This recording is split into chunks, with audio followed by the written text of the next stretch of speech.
Hello fight fans, and welcome once again to another episode of Combat Challenge. I've got my good friend Daz Moffitt here with us today. It's been a while since you were last on, weren't you, my friend? It's been about 4 or 5 months. Yeah.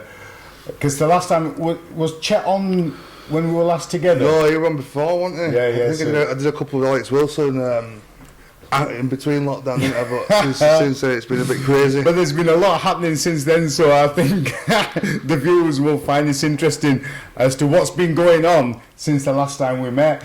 We're going to go through Quarantine Fight Club. Quarantine Fight Club, of course. The infamous Quarantine Fight Club. You've had issues with that, with police and everything. A little bit, haven't I? A little bit. You've got it all sorted, you've kept on top of it all. It seems to be all boxed off, I'm not going to lie. I've seen that footage with going to Cyprus with Chet, Sandhu. Chet, you're a funny guy, you, man. I swear to God, I've been on holiday for a week. I only come back 2 days ago and I feel like I need an holiday. It was definitely work. It was definitely working. Cool. Yeah. Okay, so last time when we met, I think the Quarantine Fight Club had just started. It were on its way there, wasn't it? But since then, it's fucking hell. It's been madness, hasn't it? You must have watched it. You have so many views, don't you? Yes, we had. We got it up to like 300,000. That was just madness, that. On the live and it just started off as an idea where you wanted to help journeymen who were just frustrated and think, look, I need to do, something to do. Let's stick couples in the field and all that. Like we spoke about this before, but I'll go through it again quickly. Yeah. And it was just like put the journey lads in a field, let them fight and see how they get on. And since then it's fucking escalated. I've got about 7 sponsors. We've got fucking 30,000 followers on Facebook. We've got 3,000 subscribers on YouTube, which ain't bad really, considering how long it takes to get subscribers. Yeah, for sure. We've had some mad shit happen. We've had the 6 versus 2. Yeah. So what was that about then? That were Will Keynes and John Spencer. Now them two, they've been on the scene for a while, haven't they? Yeah, so you pick the most experienced lads. Not many people wanted to do it, to be honest. So who came up with the idea 6v2? Well, it's the main man. The head's fucked up in it, so all this shit is really fucked up. But who else was involved in that 6v2 then? Everyone. The other 6 were, I can't think off the top of my head. Just random people, really. Right. Just random people. And how did that go? The Wesleys and the Marcus Hammonds of the world and all that sort of thing, yeah. So we got that on. How did that go? John Spencer and Will Keynes won within a minute, so can you believe it? They beat 6 people? In 1 minute. That's madness. It was a bit disappointing, to be honest, because I wanted it to go on a bit longer, but I learned from that. Right? Okay. And we did the 3 versus 1s. Right. Okay. So we had like Eric Sutton. He's been on the scene a while, and you look at Eric and you think, I don't know, do you know what I mean? Is cardio going to let him down? You know, it don't. But he's got some skills, hasn't he? He has, yeah. And he's funny, man. He's funny. Yeah, he's really good. He's class act boxer. Yeah. So we had the 3 versus 1 with him. We had Hayden Sheriff fighting 3 men. Do you know Hayden? He's been on the scene since he was a young kid. You know, as a journeyman, he's been on the scene for years. You know, yeah, he's only 21 or something now, 22, isn't he? Yeah, but he's been fighting on your show since he was like fucking, like you say, since he was a 3-year-old or something. Maybe not 3, and he's legit as well, and he's got skills on him. You know, when it comes to the boxing side of it. Yeah. So he did a 3v1 as well. Yeah, 3v1. We had how long has it been? I should have watched back. We haven't done any of this stuff. None of this. We haven't talked about the Fraser Mall Grip show. Nothing. No. That far back, yeah. Yeah. Because it started where you had Craney and them lot in a field.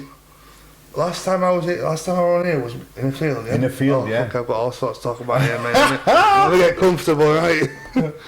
So we've got the Fraser Mall Grip thing on. Do you know Eddie, man? Yeah. He created a fucking... Hans Harrison, shout out to you. I need to get you on this, man. I'll get you on the podcast soon. He created the Fraser Mall Grip. He started calling out Bad Boy Chiller out. Yeah. And they're well known, especially in Bradford. They're really well known. And then the papers caught hold of it, the Telegraph and Argos. Yeah. They got in touch with me. They wanted to fucking do a review on it and all sorts because of the Bad Boy Chiller crew and because Fraser Mall Grip were fighting, because of the views and shit like that. So that was pretty good. Then we did the show. So Fraser Mall Grip, how did that go? And they both lost. Wheater won his first fight. Jordan Wheater won his... Good lad! Won his first fight against MC Mall Grip and any man beat Fraz.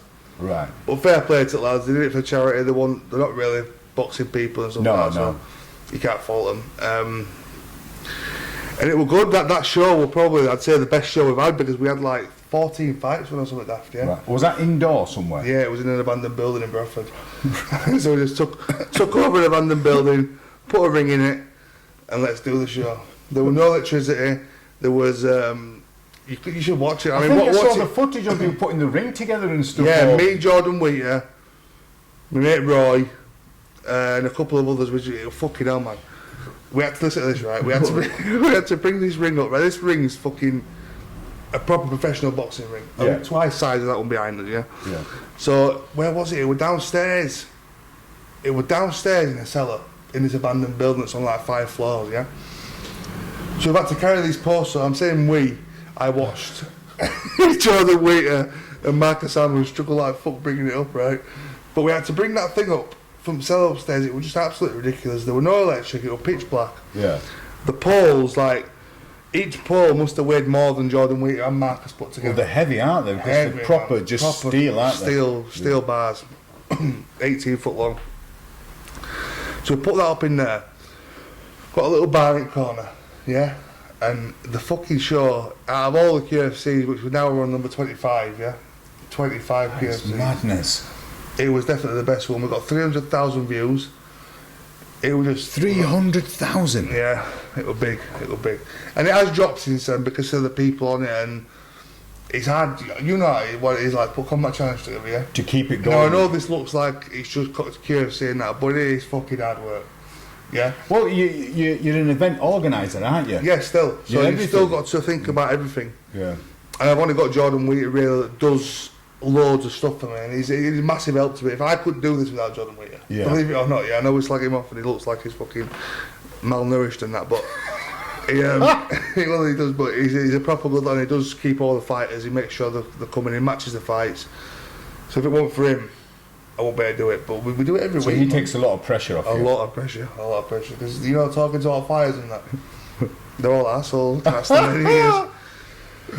So you've had the 6v2, 3v1s. 3v1s. Dan with the first one to do the 3v1. All right. He did the feats, got him first. And how did he do? He won it, Yeah. but he got wobbled by Wes. By Wes O'Neill? Yeah, he done that. I fucking hate this. Dan, what's going on? He got wobbled by Wesley O'Neill, man. But he still won. He still won. We've had recently the deaf lads, hearing impaired. Really? Yeah, there's been 3 of them now fight on the show. Okay. Is it 3 of them? No, 2 of them, and one of them's had 2 fights. He fought Jordan Wheater first and won. He brought another deaf lad last week, the week before, and he won that. And then this week he's fighting another deaf lad. So they're all coming in now. You know what I mean? They like to do it. And well, it's a way to release energy, isn't it? You know, and just kind of get it out of your system. You're not discriminating against them, and the people are saying to me, oh, they should be able to do it. I'm like, why shouldn't they be able to do it? Well, physically they're fine, you know, and mentally they're fine. Yeah, of course they are. I mean, it's nothing to do with that. So I'm thinking, yeah, fuck it, I'll have anybody on. And we've got this week, we've got an Alsatian coming to fight, bite somebody's arm off. A dog? Yeah. It's a trained German Shepherd, yeah? I'll send you a picture of it. Trained German Shepherd. Tizer, he's going to stand there with this thing on his arm like they do, and he's going to get a bit, and apparently it really hurts. Even with the thing on, yeah? Right. It's not a nice feeling. With that padded arm thing that they put on, The guy that owns the dog, he trains it, he said he did it once himself. He pays people to do it when they need to do it, but he said it's not a nice experience. So the game is to see how long Tizer can keep that dog on his arm without the pain taking over, you know what I mean, without stopping. Well, how did that come about? He just messaged me saying that he needed a busy environment, because there's no busy environments at the minute, is there? Right. This dog's ready to finish its training and to be sold on to work. Yeah. So he said, look, I watched QFC and can I bring the dog along to the busy environment and bite somebody's arm around that scene? I said, yeah, possibly. Supposed to happen a couple of weeks ago, but it couldn't get up. But that's not going to happen in a ring, is it? Also? Yeah. And then what here? Yeah, he's going to run around the ring with a thing on his arm, and he's going to get bit for as long as he can until he's basically going to tap out when the pain's too much. Because the pressure's still there, isn't it? You know what I mean? Dog won't let go. Yeah. Dog gets on it, won't let go. Wow. So that's going to be that's in what day is it today? Wednesday, Thursday, 2-3 days. Lads coming up with dog. Madness, man. See, QFC, it's an outlet for a lot of people to just have fun and have something to look forward to, because... Well, it is, isn't it? Don't you think? Yeah, the environment that we're in now and the current times are not pleasant, you know what I mean? And people are struggling. Especially, like, with fighters, they just want to fight. Yeah. You know, to them it's like training, it's sparring. They're not doing it for the money. You know, they just want to fight. They want to fight, yeah. So initially everybody were a bit sceptical about it, you know, proper gyms. So what you've seen is not many people from gyms and stuff like that coming on. And these people are just random people and that maybe never trained in their life before, but now are training. However, now I've got people from gyms that are getting fed up of waiting for shows to be able to start and stuff like that. They're messaging me with lists of fighters, 4 at a time. Can you get them matched? 3 and 0s and stuff like that, you know. So there's going to be some good fights coming up now. Well, I've seen it on social media where people, gym owners, coaches are all saying, "Look, I've got these fighters ready." You know, I was supposed to have a show. I know. 2 shows I couldn't have. I've got the one in February where I might have to pull back on because I can't do that. Yeah, I won't be able to do it in February. Is that how far it's going to go? I think we've got to get to summer before anything happens. So, because we've got, obviously, it's the cold weather, but then you've got the corona, you've got people who are unwell, it's going to fuck a lot of things, and we've got the spike again, which ain't good. So it's just going to affect a lot of people. But what can you do? You know, it's helping these folks with their mental health. Because if they didn't compete, if they didn't spar, if you didn't have this going on, it'd affect everyone, wouldn't it? There is a lot of people that have thanked me, even people that are doing it, can't box, you know, they just come along and just look at, I've got a gym now 3 times a week, and just to be a part of it. I pay for PTs and I work to pay for PTs instead of going out on sessions, drinking and whatever. So some of these people, it's all right, man. When they first started, like you said, that they were just coming and doing a bit of sparring and going, but now you're kind of taking them under your wing, aren't you, and teaching them a bit and getting a bit of training behind Well, now we've got this gym, as you can see, this is getting done out, there's been stuff put up, and in the last few days I've been away, but when this is done out, there's so many people that are local to here that fight on QFC that want somewhere to train, and why not do it in the home, you know what I mean? So we've got like a little home for QFC fighters then. I built it into a little thing, it'll end up being a proper show, won't it? After well, the thing is, you've got the foundation, and you've got it all ready now. So you've got fighters, you've got people who trust you, who keep coming back, so they know that you're all right with them. Whatever you say is the truth.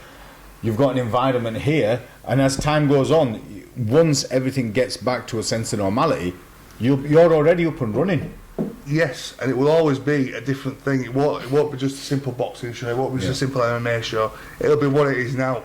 Yeah, but with an audience, a massive audience, or as many. It's the entertainment value. Yeah, I mean, who else, right? I've been doing shows for over a decade. I have never thought about putting 6 against 2 people, 3 against 1, having someone try to wrestle with a dog.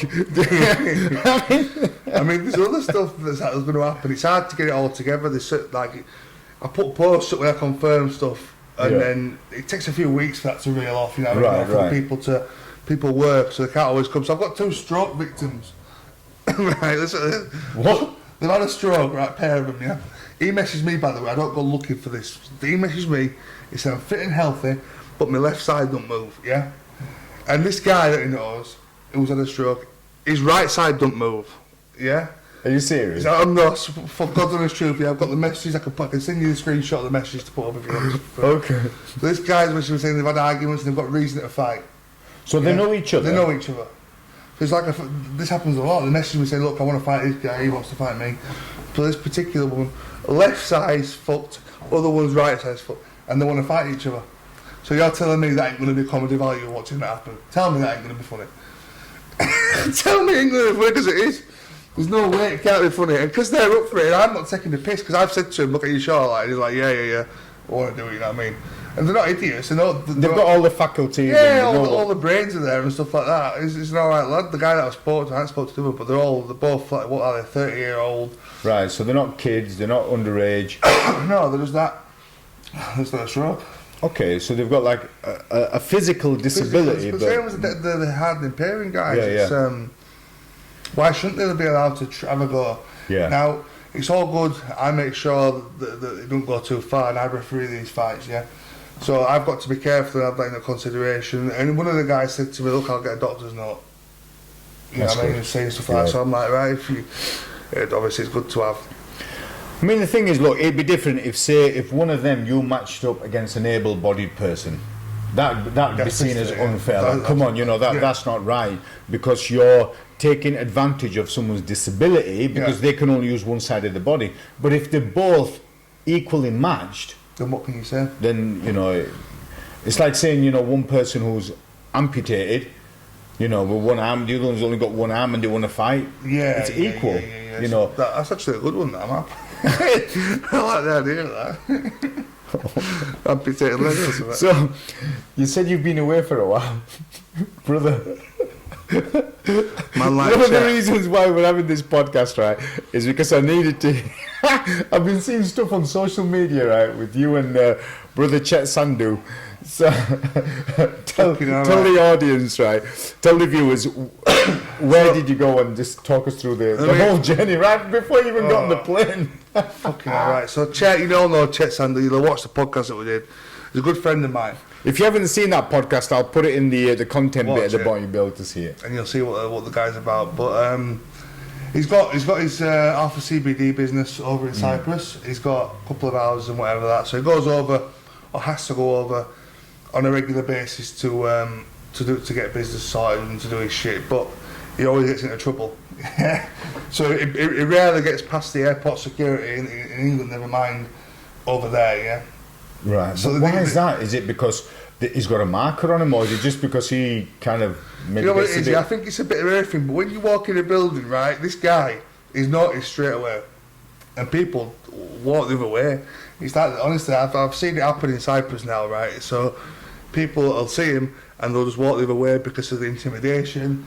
I don't know what it is. I mean, I know him different. I know he's a proper nice guy, yeah. Sound guy. And I've got a lot of time for him, a lot of respect for him. I love it a bit his age. He's made me fucking laugh my head off this week. But other people that don't know him, and the airport security, the airports don't like him. Obviously, there's his stories that he's told on all his podcasts on the other ones that he's done. So you can all hear the stories and why, and what he's been through and stuff like that. But it comes down to the fact that he's very known for causing trouble, yeah, and carrying on. So we got to the airport and we flew. What time did we fly? Midday. So the airport, we were lucky to get off the plane when we got there because he likes to have a few beverages. You know what I mean? The balance. He called it the balance. The holiday that we had is called restoring the balance. But he's fucking, where do I start? So he lost you're on the plane. We're on the plane. We got on the plane, having a drink and that. He's lost his £800 Gucci jacket on the plane already. Like he hasn't got it back. He doesn't know where it is. Doesn't know where it went. And I'm like, for fuck's sake, here we go. So we started then. I must have found his wallet for him about 6 times while we were away. I mean, the guy is a crazy cunt. Honest to God, Chet, man. The videos I'm going to send in. I'm trying to think of what to say. There's some stuff that I can't talk about, yeah? Okay, so the one where he's on the plane and his face mask and... fucking, oh my God. So this man doesn't like being told what to do, yeah? You can't tell this man what to do. I can tell him what to do because that's why we're there. I was there not just to go as a friend and go on a holiday. I was working. You're like his stabiliser, just keeping him on track. He calls me his bodyguard. I've done a bit of bodyguarding work, a similar sort of thing for other ex-gangsters like Brian Charrington, and there's a few others that I've looked after when they go on holiday. If they go away, they take me to Spain with them, yeah. And I don't drink, so I'll drive and I'll make sure they don't get in trouble because they're rowdy and stuff like that. So I'll look after them and calm them down and tell them when it's time to go home, it's time to go home. And Chet said to me before they went out, he said, look, anything happens to anything, if I go too far, you knock me out. And I'll understand the next day, yeah? So I was ready to choke him out every day. Because every single day we're that close to be having to just grab him by the back and put him to sleep, get him in bed. That's it, done. But it didn't get to that. But the permission was there. He knows what I would have had to do if... and because of who he is and stuff, people don't like to... But we get on really well, so it's easy for me to do that. You know what I mean? Yeah. It's easy, but not many people would be able to control. You've got that, a good relationship with Chet, haven't you? Yeah, so this thing on plane, right, with so face mask. You've got to leave your face mask on a plane, right? Which I think personally is it's shit because you don't have to when you sat in cars and stuff like that. So why would you have to on a plane anyway? But he doesn't like getting told what to do. So he's had this mask on, and straight away the first time she's asked him, "Can you put your mask back on?" I thought. So he started saying, "Look, I feel this. I feel like I can't breathe." And all this, trying to get excuses, but she won't have none of it. Chet, he's already broken 4 of them. Yeah. He's on the edge of being kicked off a plane. If I wasn't here,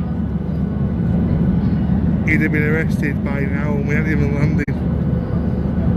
Chet, you good? Are you good?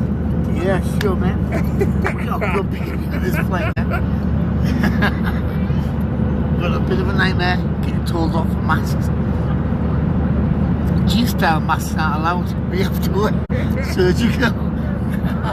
So she must have told her about 10-15 times throughout the flight, yeah. And so you're in the air already? Oh yeah, we're in the air, yeah. But she started telling me when we set off. And was like, Chet, we've put your foot in, he's wild, having a drink, he's having a laugh, and he's not stuck you a fuck, and he's like, he's coming over here, and I'm like, look, just let me listen to my earphones, put your mask on, don't fucking sleep, yeah? And they won't have none of it. So they asked him that many times, and then by the end of the flight, the whole flight knew who it was.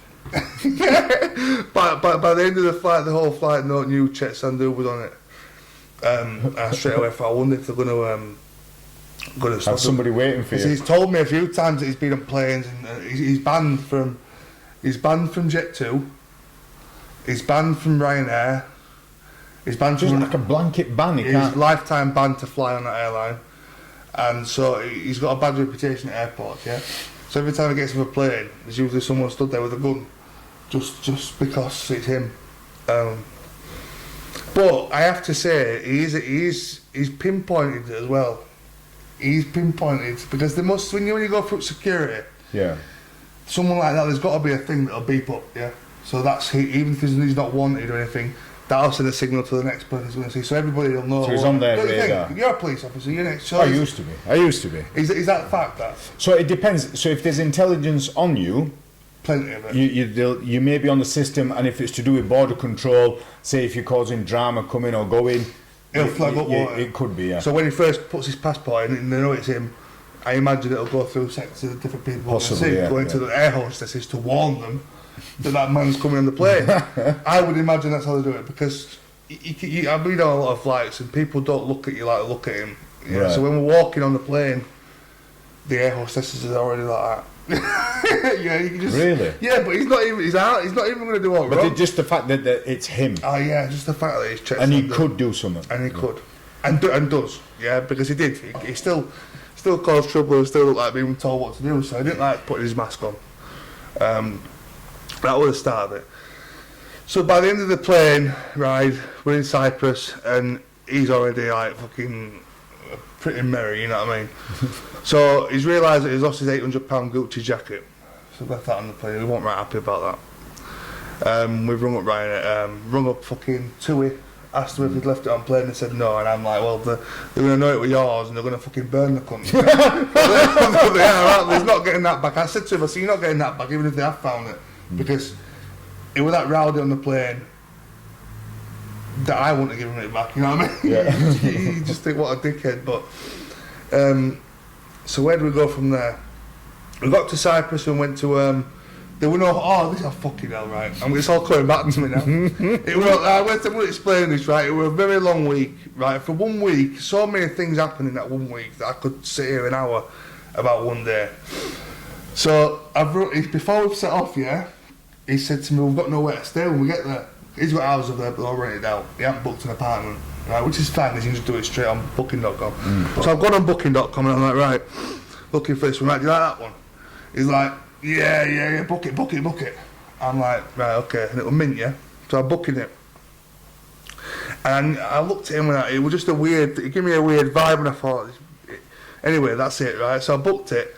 So we get on the plane, I sit down, and he's there with phone in his hand. He's like, I can't hear you. He's passed me the phone. He said, sort that out. It's the apartment we're staying in, the villa.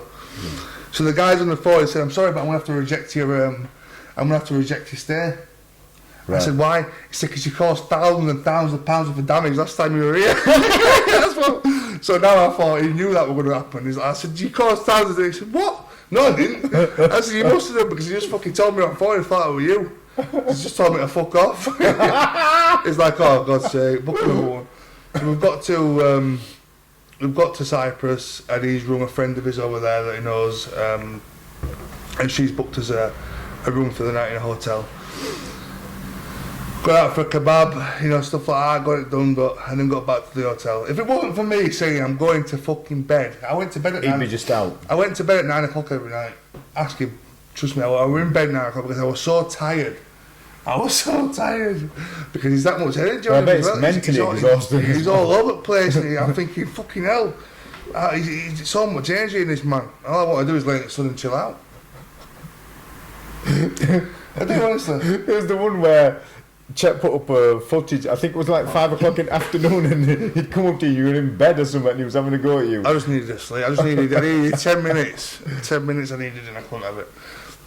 And then you had like a little bet with you about swimming, didn't he? Swimming, nacked him. He goes, let's have a race, I'm going to show the difference between Indians, Pakistanis, black guys and white guy swimmers. He said you won't see no Indians and Pakistani swimmers in the Olympics. I don't know if that's true but he said you just can't swim. Yeah.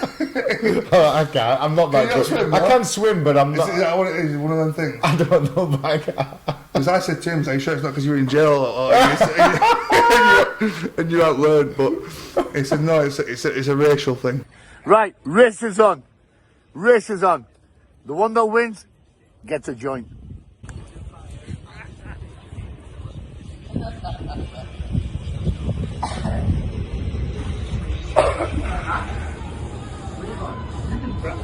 I have been proper. Right, we're on.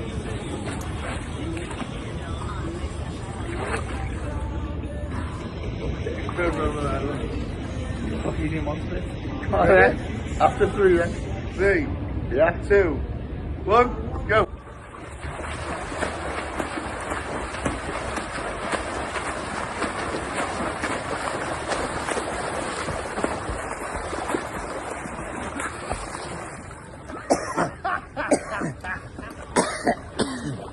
So beat him at swimming. The video's on Facebook. It was funny. Beat him by a mile, and then we did another one. Well, he set it all up, didn't he? On the so I'm gonna have this swim now. Oh, he's funny, man. Bet, you know. He's a funny guy. What was it? I'm not.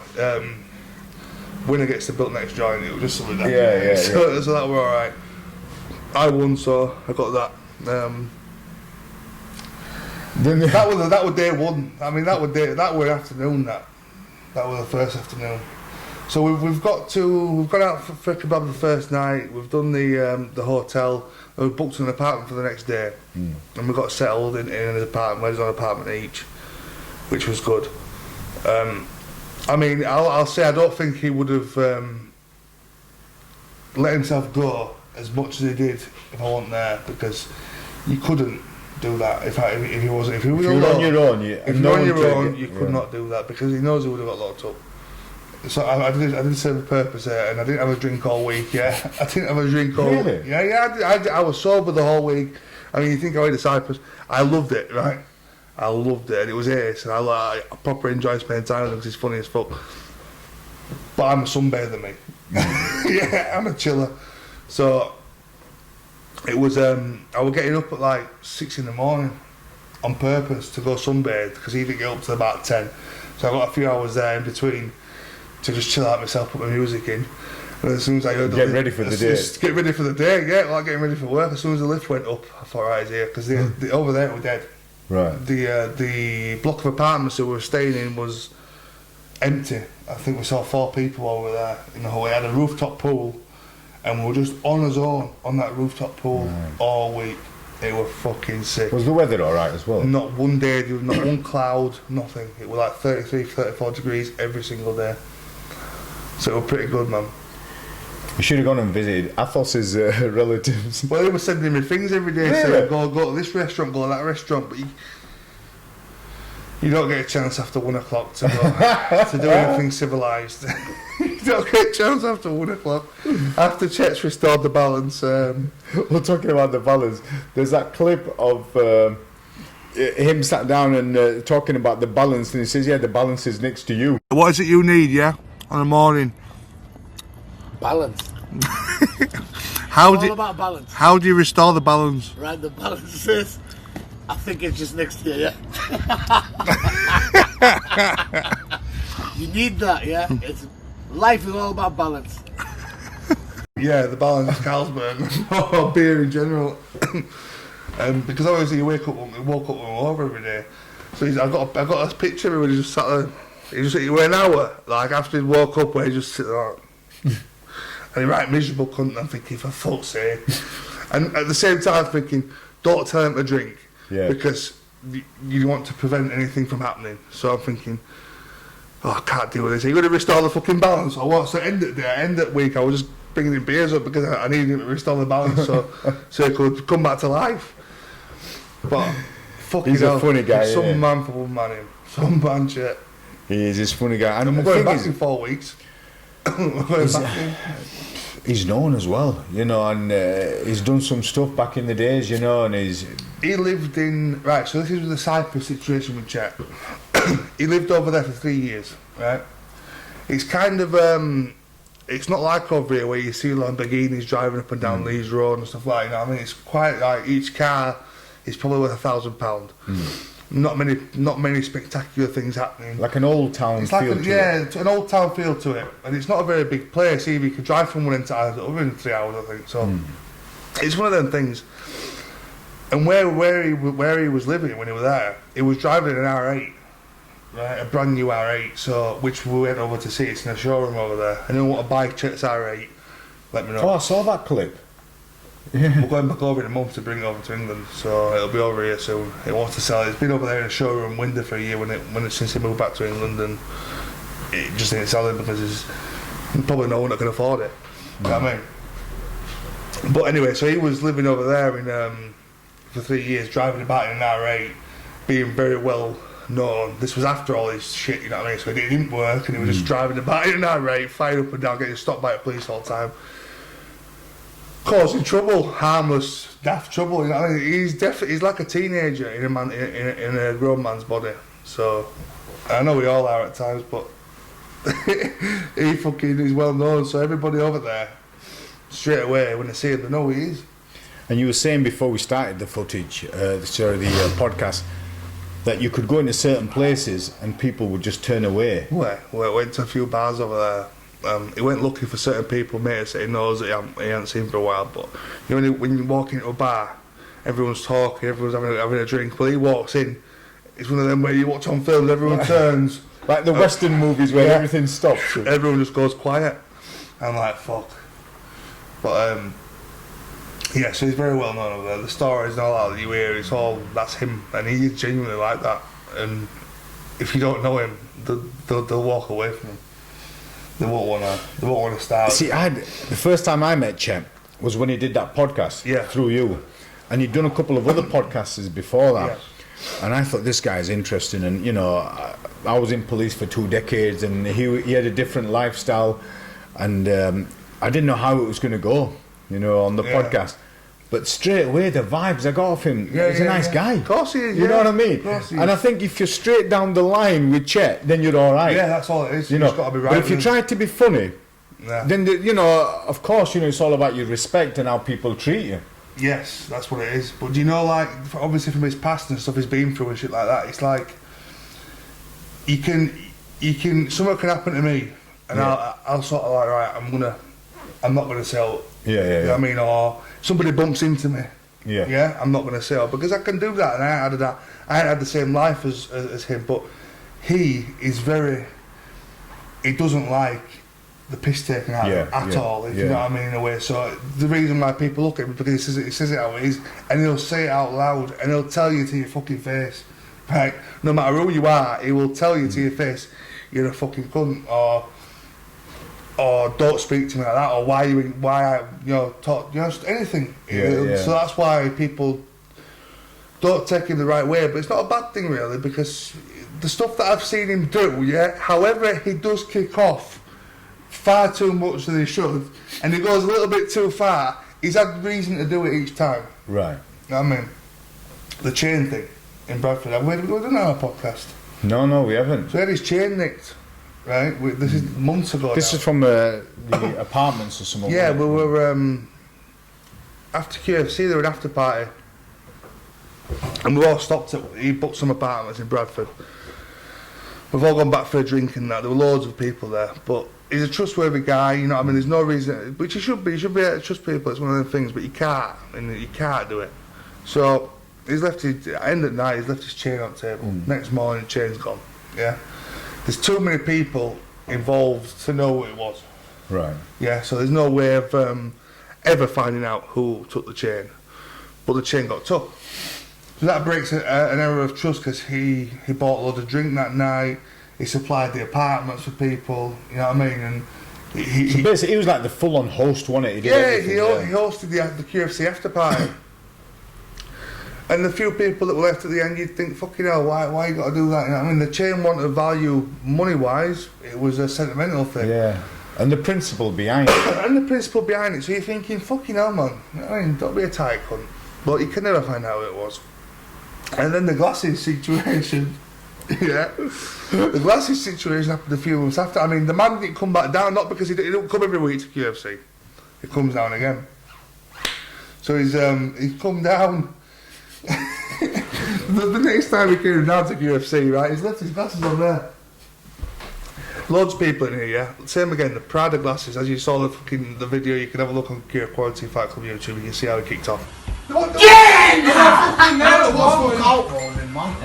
It's enemy this. I can bite and I can headbutt. Get in now! Hold him now. Get in now with me now. Chill the fuck out. Get in!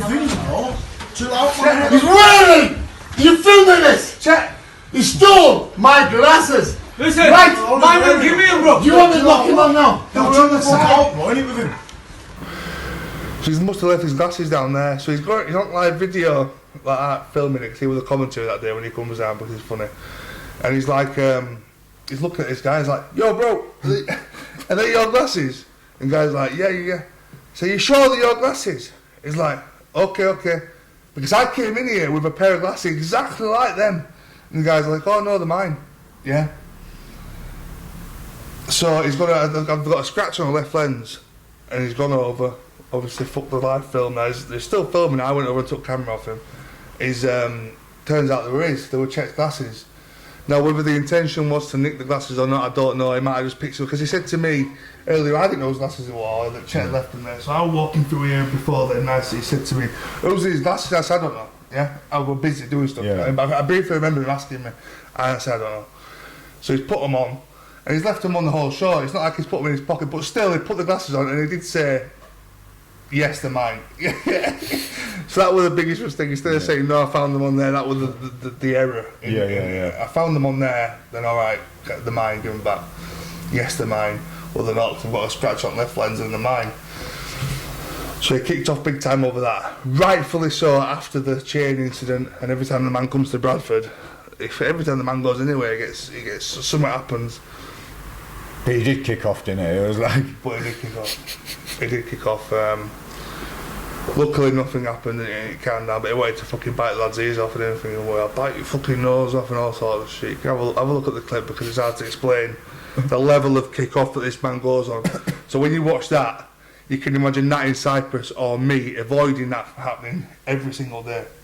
Yeah, I mean, he was shadowboxing a cat. He was this fucking... We went to see his apartments at one point, yeah? So I'm driving like this, and he's fucking... Honestly, trust me. So we went to see his apartments. People live there, so we're just quietly looking around, making sure the garden's alright and everything's nice. And he's a fucking cat. He's like, "Fucking feline." He likes animals and all that, but it was the fact that we were near his apartment. So he's like, trying to fucking fight the cat. And I'm thinking, "For fuck's sake, just come on, Chet." Everything he wants to fight. Talking about fighting, I'm sure he'd put a status up about fighting you. Oh yeah, so I thought that were a one-off thing. I thought he just like pissed. Yeah. Say that and he won't do it, but he actually wants to do it. So he's offered to fight me, boxing. So I'm like, but he knows it. He knows he can't beat me. He knows he's a lot older than me. Yeah, and also you've got experience as well, haven't you? I'm not saying I'm fucking old, especially. I'm just saying that he knows he can't. Yeah. Under those rules, I think he'd struggle. Yeah. Under boxing rules, he'd struggle massively. So he knows that. So what I said is, get a Brian Charrington to do it. That's one of my mates, one of his mates. Yeah, we all work together, and I've known Brian since I was 5-year-old. Yeah. Okay, Brian. Charrington, yeah. Brian, brother. Right, you're a bad man. Okay, he wants a bit of payback on this shit, yeah. Okay, it's gotta happen. So it's you, me, against the honey monster. Yeah, come on. Us two can do him easy. I think so. I think that's a strong possibility, right? So let's go, yeah. This one's gonna happen. I'm off it, yeah. It's pineapple. It's gonna be one of them. Living in Spain. So I thought, and they both live over here now, so I thought, right, get both of you to fight me, and they're both underworld ex-gangsters. So I thought that'd be massive, that'd be fun. So that's Brian, we've had a fucking FaceTime there, it was funny as fuck. So they both said, yeah, I'll fucking boot you out ring and all that. And then at the end of the holiday, he's done videos of saying he's going to batter me and he's eating raw eggs. I've seen that as I'm not even there with all these videos, yeah, that's about fucking 9 o'clock at night and I'm in bed, yeah, I've gone to bed and then he starts doing his videos and eating raw eggs and Rocky style, funny as fuck, man. But I could hear him. I was in bed and I thought I could just hear him right talking to his phone. I thought, right, that's it again. 10 minutes to that, look on Facebook, yeah, the videos up. Moffitt needs to realise who he's dealing with. Okay, he might be the Apollo Creed, yeah, but I'm the Rocky Balboa. I'm the fucking underdog here, yeah, and this is how I do it. This is how I do it. Right, okay, here we go. Right there,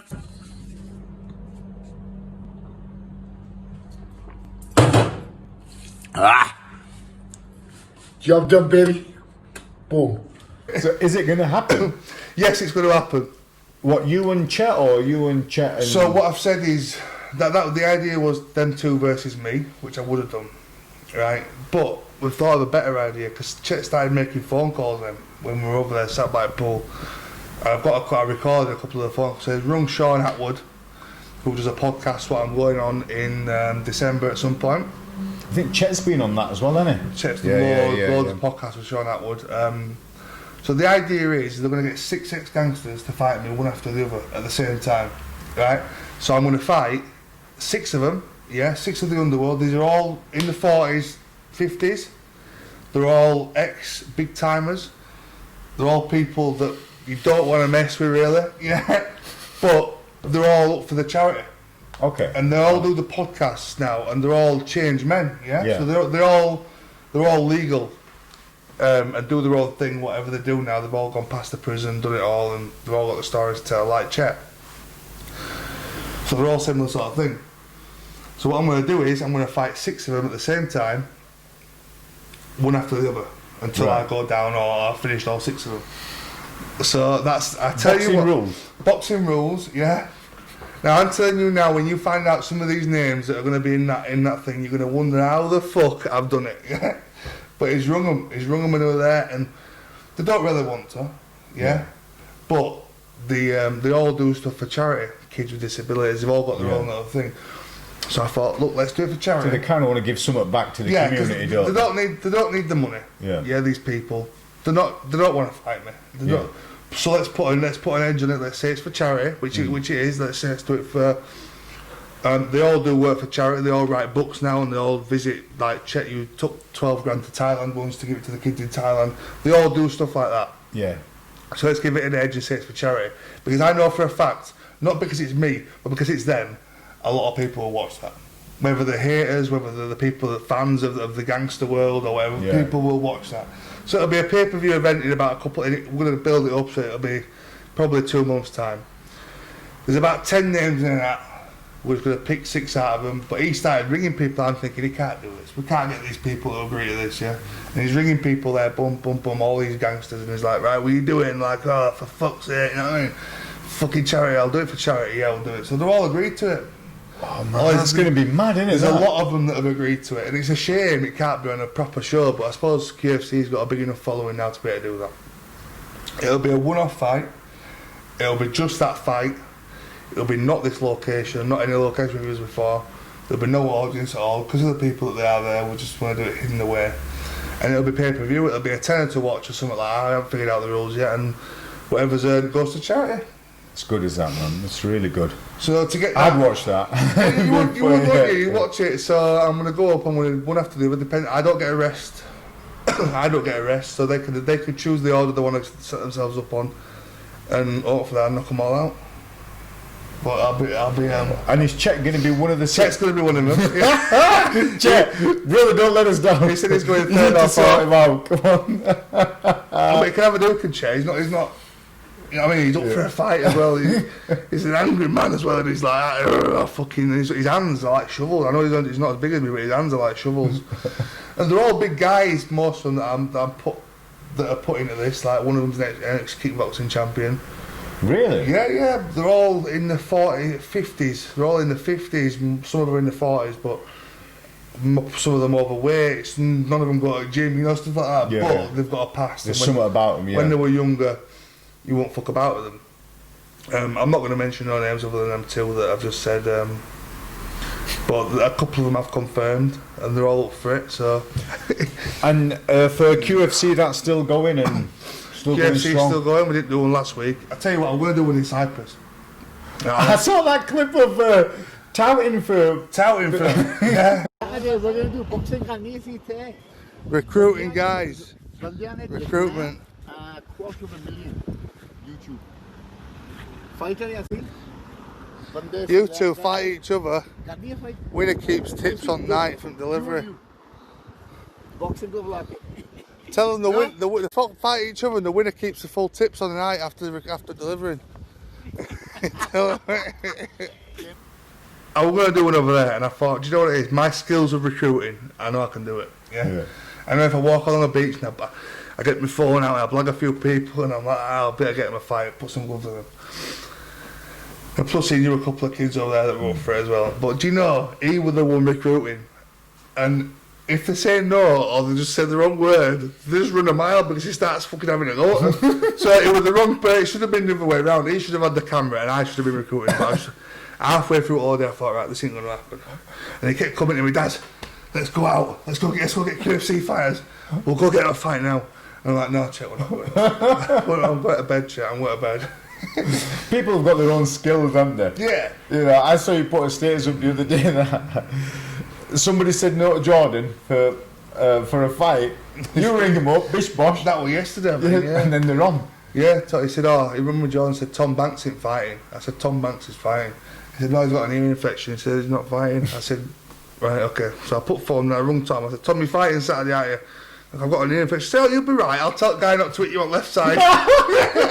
He's like, oh, fuck it, I'll do it then. It don't take me long. It don't take me long to convince him. It's freezing in here.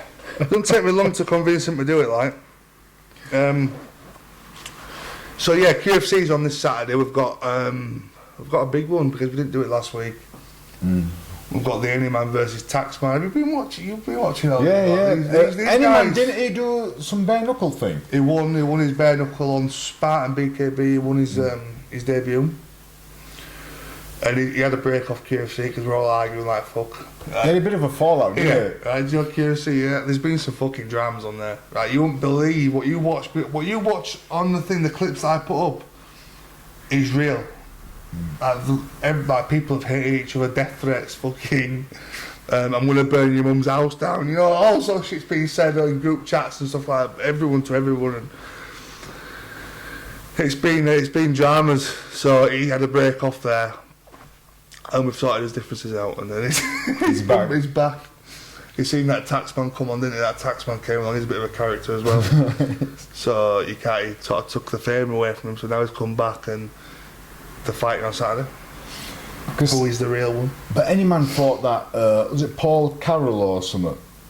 Yeah, they had beef from years ago. And that Paul man, he just went crazy, didn't he? Yeah, that one of them. I tell you what, it's so much shit happens week in, week out that you forget. That's like one of the dramas. But obviously you lot are watching it from the other side. Yeah. You remember certain things, won't you? Yeah. Whereas I'm here and I'm fucking, there's something going on in that corner, there's something over there. For you, right, there's get out, over there, you'll do that, yeah. But It's going well. QFC 25 this week.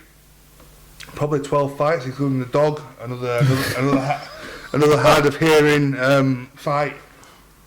The stroke victims will be 2 weeks' time. We've got, what have we got as well? We've got the Gangsters, 1 versus me.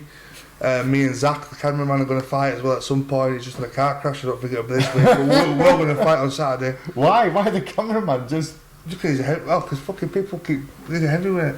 He offered Ash Gibson out, Ash Gibson doesn't turn up to fight. I thought that, I deleted him off Facebook, mate. No, you haven't. I fucking have, yeah.